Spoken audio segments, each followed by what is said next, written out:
Hello everyone.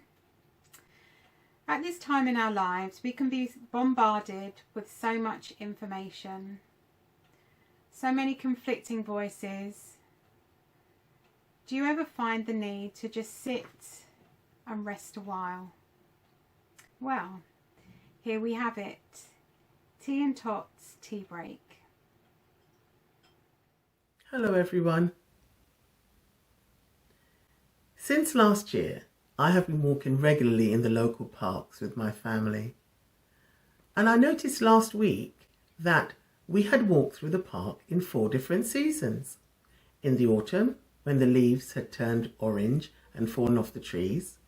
Then in the winter, when the bare trees were stretched towards the wintry sky.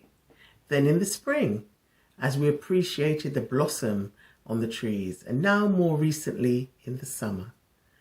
And the park is lush and vibrant and many, many shades of green.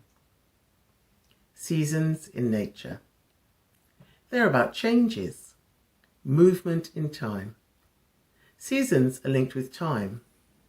So, as in nature, there are different times, so in our lives, there are many different seasons. In the Bible, in the book of Ecclesiastes, it talks about there being a time for everything. A season for every activity in our lives. It begins like this.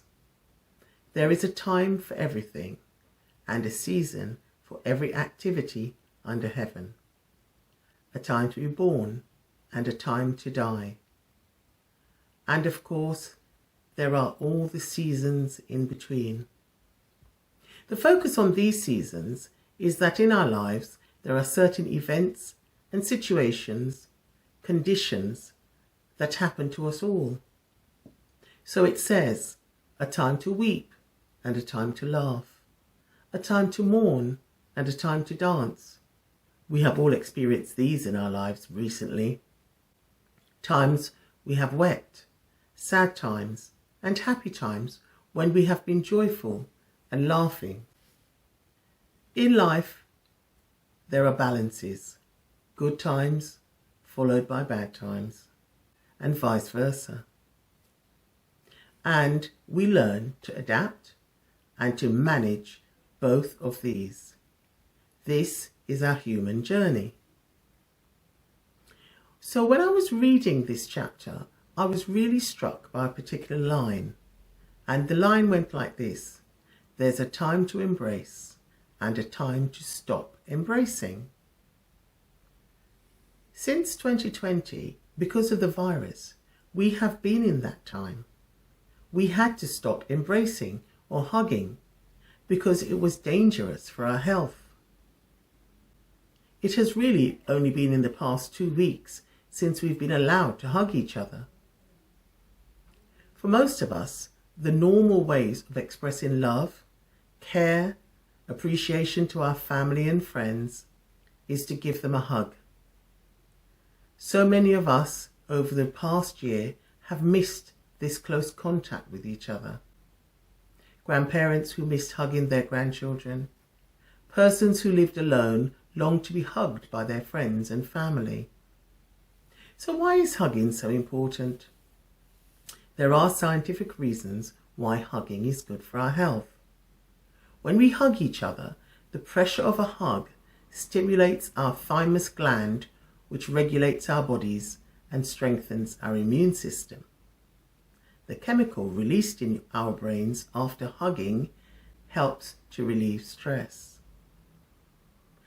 I also realize that in those lonely times when I have felt unsure, uncertain, perhaps when I couldn't see friends or family face to face, I have been able to receive a hug from God.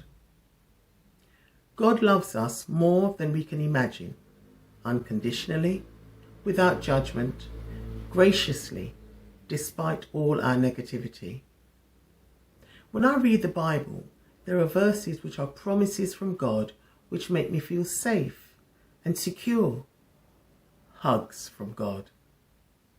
Here are 2 hugs from God that I want to pass on. Psalm 136. Give thanks to the Lord because he is good and his love lasts forever. There are no time limits on this promise. This makes me feel safe and comforted. The final hug I want to leave with you is found in the book of Romans chapter 8. It says, "For I am convinced that neither death nor life, neither the present nor the past or the future, or anything else in creation will be able to separate us from God's love." What a reassuring promise this is in this time of upheaval and uncertainty. My prayer for us all is that we will all feel comforted and held securely by God's promises.